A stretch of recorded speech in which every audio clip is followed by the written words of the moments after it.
किसुन बहुत मतलबी इंसान था। वह दूसरे का दुख देखकर बहुत खुश हुआ करता था और सबके सामने बहुत दरिया दिल का दिखावा करता था। उसके पास खाने के लिए राशन भी था, उसके पास आग जलाने के लिए लकड़ियां भी थीं और उसकी पत्नी बिल्कुल सेहतमंद थी। आज तो मजा आ गया। जोखन ने अपनी सारी कहानी सुनाई। बेचारा सोच रहा था कि अपनी बेटी का विवाह किसी अच्छे परिवार में करना चाहता था, मगर वह अधिक उधारी चुका नहीं पाया तो सेठ धनराज उसकी बेटी से जबरदस्ती शादी करेगा। क्या सच में जोखन का तो बिल्कुल ही दिमाग खराब हो गया है। अपने नई नवेली लड़की के नाम पर कर्ज ले लिया है। सच में गरीब लोग कितने बेवकूफ होते हैं। उन्हें देखकर कितना हंसी आती है मुझे। और तू जानती है, उसकी परेशानी सुनकर मुझे तो मजा आ गया। वह कह रहा था कि घर में कुछ नहीं है, लकड़ी भी नहीं काट सकता, अब कहाँ से लाएगा वह पैसे। बेचारा तो अब पूरी तरह से फंसा हुआ है। सच में वो जोखन तो बुरी तरह से फंस गया है। उसकी हालत देखकर हमें तो हंसी आती है। और उसकी बेटी का क्या होगा? अब सेठ धनराज के साथ उसकी शादी करवाकर उसकी पूरी जिंदगी बर्बाद कर देगा। उसकी बेटी की शादी तो अब तय है। बस इंतजार कर रहा हूँ कि कब यह पूरी कहानी खत्म हो और हम दोनों के लिए मजा आए। किसुन और उसकी पत्नी जोखन की मुश्किलों पर हंस रहे थे और उसकी बेबसी को लेकर उनकी सोच बहुत ही गंदी थी।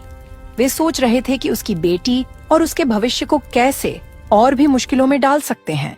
जोखन ने जैसे तैसे एक वक्त का खाना खाकर अपनी बेटी के साथ रात काट ली, लेकिन सुबह फिर वही चुनौती, वही संघर्ष का इंतजार कर रहा था। 2-4 दिन गुजरते हैं कि ठंड और भी बढ़ जाता है, बर्फ गिरने लगता है। गांव के लोग ठंड से मरने लगते हैं और चारों तरफ सन्नाटा पसर जाता है। जोखन भारी कदमों से जंगल में लकड़ी काटने जाता है।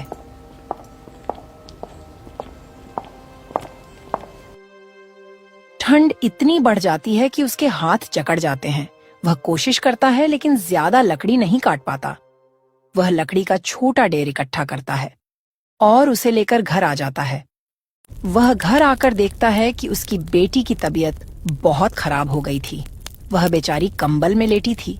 पिताजी, बहुत ठंड लग रही है। मुझे ऐसा लग रहा है कि मैं अब और सहन नहीं कर पाऊंगी। मुझे लग रहा है कि मुझे बहुत जोर का बुखार है। पिताजी, डॉक्टर को बुला लो, नहीं तो मेरी जान चली जाएगी। जूली, तुम चिंता मत कर, मैंने आग जला दी है। तू थोड़ी देर में ठीक महसूस करोगी। डॉक्टर को भी बुलाने की कोशिश करता हूँ, बस तुम हिम्मत रखना, ऊपर वाले सब सही करेगा।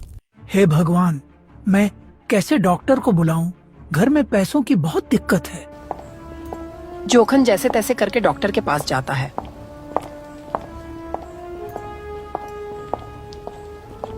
डॉक्टर साहब, मेरी बेटी बहुत बीमार है, उसे आपकी जरूरत है। कृपा करके चलिए, उसका इलाज कर दीजिए। देखो जोखन, मैं तुम्हारी हालत जानता हूँ, लेकिन इलाज मुफ्त में नहीं होता। पहले पैसे लेकर आ, फिर मैं तेरे साथ चलूंगा। डॉक्टर साहब, मेरे पास अभी कुछ नहीं है, पर मैं पैसे दे दूंगा। जैसे भी हो, बस मेरी बेटी की जान बचा लीजिए। तुम गरीबों की यही समस्या है, बिना पैसे के इलाज चाहते हो। सुन, जब पैसे हो तब आना, अभी मेरा समय खराब मत कर। जोखन निराश होकर वहाँ से आ जाता है। तभी उसे उसका दोस्त किसुन नजर आता है। जोखन, तो इतना परेशान क्यों लग रहा है? सब खैरियत तो है ना? किसुन भाई, मेरी जूली बहुत बीमार है, हालत दिन ब दिन खराब हो रही है। मैंने डॉक्टर को बुलाने की कोशिश की, लेकिन उसने पैसे मांगे। अब न मेरे पास पैसे है, न कोई और सहारा। भाई, तेरी हालत सुनकर मुझे सच में बहुत दुख हो रहा है, लेकिन क्या करूं? मैं खुद भी इस ठंड से बेहाल हूं। मेरे घर में भी खाने के लिए मुश्किल से कुछ बचा है। किसुन, मैं तुझसे बड़ी उम्मीद लेकर आया हूं। तूने हमेशा मुझे अपना भाई कहा है। एक बार मेरी मदद कर दो, बस थोड़ा सा सहारा दे दो, ताकि मेरी बेटी की जान बच सके। जोखन भाई, मेरी बात समझ। मैं तेरी मदद करना चाहता हूँ, लेकिन मैं खुद अपने घर का खर्चा नहीं उठा पा रहा हूँ। अगर कुछ होता तो सबसे पहले तुझे ही देता। किसुन, क्या अब इंसानियत भी ठंड में जम गई है? मेरी बेटी की जान पर बनी है। अगर तू भी मना करेगा तो मैं किसी से क्या उम्मीद करूं? जोखन भाई, मेरी बात समझ। मैं मजबूर हूँ। ऊपर वाले से प्रार्थना कर कि वो तुझे इस मुसीबत से निकाल दे। बस मेरे लिए भी दुआ करना। किसुन जोखन को पीछे छोड़कर चला जाता है। जोखन वहीं खड़ा रहता है।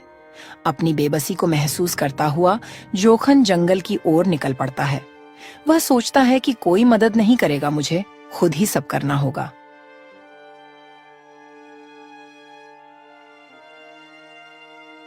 जोखन जंगल में जाता है, तभी उसे एक बाबा मिलते हैं। उनके ऊपर पत्थर गिरा हुआ होता है। जोखन जल्दी से उस पत्थर को हटाता है। बेटा, तूने आज मेरे लिए फरिश्ते का काम किया है। अगर तू यहाँ ना होता तो मैं शायद इसी जगह पर दम तोड़ देता। भगवान तुझे हमेशा खुश रखे। बाबा, ये मेरा फर्ज था। इंसान को मुश्किल में देखकर कोई भी मदद करेगा, लेकिन आप यहाँ इस हाल में कैसे फंसे? क्या आपका किसी ने मदद नहीं किया? बेटा, मैं जंगल से कुछ जड़ी बूटियां लेने आया था। ठंड का मौसम है, लोग बीमार हो रहे हैं, मगर यहाँ ये भारी पत्थर अचानक गिर गया और मैं इसके नीचे दब गया। मुझे लगा अब मेरी जिंदगी यही खत्म हो जाएगी, पर तूने आकर मेरी जान बचा लिया। लेकिन बाबा, आप कहाँ रहते हैं? इस बिरान पहाड़ी इलाका में? यहाँ तो बहुत ठंड है। बेटा, कुछ दिन पहले मैं तुम्हारे गांव में आया था। मदद मांगने पर मेरी कोई भी मदद नहीं किया और मैं ठंड के कारण मर गया। तब से मेरी आत्मा इस गांव में भटक रही है, इसीलिए गांव में इतना ठंड और बर्फबारी बढ़ गई है। मैं नहीं चाहता कि मेरी वजह से किसी को परेशानी हो, मगर मेरा शरीर को मुक्ति नहीं मिली है, इसीलिए गांव में सब लोग परेशान हैं। जब तक मेरे शरीर का अंतिम संस्कार नहीं होगा, तब तक गांव के लोग इसी तरह परेशान रहेंगे और कड़ाके की ठंड बनी रहेगी। तो बाबा, हम गांव वालों को क्या करना होगा? बेटा, तुम लोग को सबसे पहले मेरे शरीर का अंतिम संस्कार करना होगा। उसके बाद एक दूसरे की मदद करनी होगी, तब जाकर मेरी आत्मा को शांति मिलेगी और ठंड धीरे धीरे कम हो जाएगा। बाबा, ऐसा ही होगा। मैं गांव में सबको जाकर बताऊंगा। बेटा, मैं तुम्हारा परीक्षा ले रहा था। अगर मैं इस पत्थर से दबा रहता तो मुझे कुछ नहीं होता, क्योंकि यह मेरी आत्मा है। बेटा, तुमने मेरी सहायता किया, इसके बदले में मैं तुझे यह चीज देना चाहता हूँ।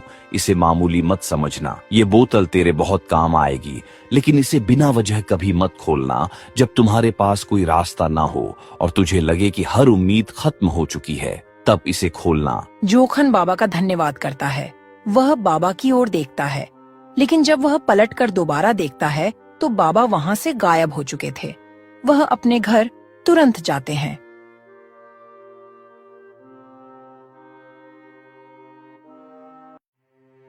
उसकी बेटी जूली बिस्तर पर पड़ी हुई थी। बहुत कमजोर लग रही तीर जोखन उसकी ओर देखता है। उसकी आंखों में निराशा और दुख साफ नजर आ रहा था। बेटी, मैंने बहुत कोशिश की पर कुछ भी बंदोबस्त नहीं हो पाया। जंगल में लकड़ी काटने गया था, पर ठंड ने मुझे और भी कमजोर कर दिया। पिताजी, मुझे कुछ नहीं होगा, आप परेशान मत हो। बेटी, मैं अपनी पूरी ताकत लगा रहा हूँ, बस अब कुछ और रास्ता सोचना होगा। इतने में ही वहाँ पर सेठ धनराज आ जाता है। जोखन, तुम मेरे पास आए थे और कर्ज लिए थे, मगर आजकल अब मुझसे ही मदद क्यों नहीं ले रहे हो? अभी वक्त है, अपनी बेटी की शादी मुझसे करा दो तो तेरा सारा कर्ज माफ कर दूंगा। सेठ, तुम्हारी बातें सुनकर मुझे और तकलीफ होती है। क्या तुम नहीं समझते, मेरी बेटी किसी के हाथों का खिलौना नहीं बनेगी। तुम्हारी बेटी के लिए इस कर्ज को चुका पाना अब तुमसे नहीं होगा। अगर तुम नहीं चाहते कि सब कुछ खत्म हो जाए तो मेरी शर्त मान लो। तुम समझते क्यों नहीं हो? सेठ, मेरी बेटी की शादी तुम्हारे जैसे दुष्ट नेचरहीन आदमी से कभी नहीं होगी। अगर तुम मेरी शर्त नहीं मानोगे तो तुम्हें याद रखना होगा कि तुमने मुझसे कर्ज लिया था। अगर तुम सारे कर्ज से मुक्त होना चाहते हो तो तुम्हें अपने बेटी से शादी करवानी होगी। मैं अपनी बेटी का भविष्य तुम्हारे हवाले नहीं करूंगा सेठ। तो ठीक है जोखन, मैं देखूंगा कि तुम अपनी बेटी के लिए क्या कर पाओगे। सेठ धनराज गुस्से में बाहर चला जाता है और जोखन चुपचाप खड़ा रहता है। उसकी आंखों में संकट और संघर्ष की भावना गहरी होती है। पिताजी, आप बहुत परेशान हो रहे हैं और मुझे ये देखकर बहुत दुख हो रहा है। आप एक काम कीजिए, मेरी शादी सेठ धनराज से करवा दीजिए। मुझे पता है मेरी जिंदगी बर्बाद हो जाएगी, लेकिन कम से कम आप पर जो बोझ है वो तो हट जाएगा। मेरी किस्मत का क्या है, मैं सब सह लूंगी। जोखन इतना सुनते ही अपने आप पर बहुत कोसता है और पैर से सीसी को मारता है।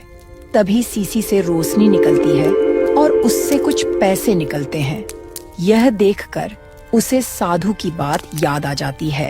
अरे पिताजी, यह क्या चमत्कार हो रहा है? बेटी, मैं अपने दुख से इतना परेशान हो गया था कि मैं किसी को बता ही ना पाया। ये सीसी मुझे जंगल में एक साधु बाबा की आत्मा ने दिया था, जो कुछ दिन पहले सबसे मदद मांग मांग कर मर गए थे। ये उन्हीं ने मुझे दिया था और मुझे कहा था कि इसे अपने बुरे दिन में हिलाना, सब सही हो जाएगा। जोखन उस पैसे को लेकर सेठ धनराज के पास जाता है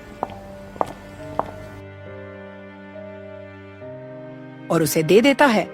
सेठ जोखन से बहुत पैसे के बारे में पूछता है, मगर जोखन उसे नहीं बताता है।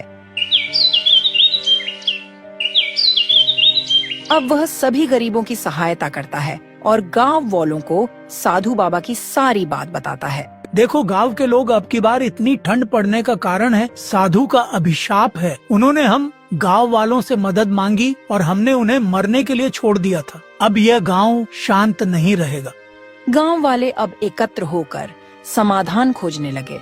उन्होंने सलाह मशविरा किया कि क्या किया जा सकता है। हमें उनकी समाधि पर जाकर प्रार्थना करनी होगी और उनके शरीर का अंतिम संस्कार करना होगा, तब उनकी आत्मा हमें माफ कर देगी। सभी गांव वाले मिलकर साधु की समाधि पर गए और उनका अंतिम संस्कार किया।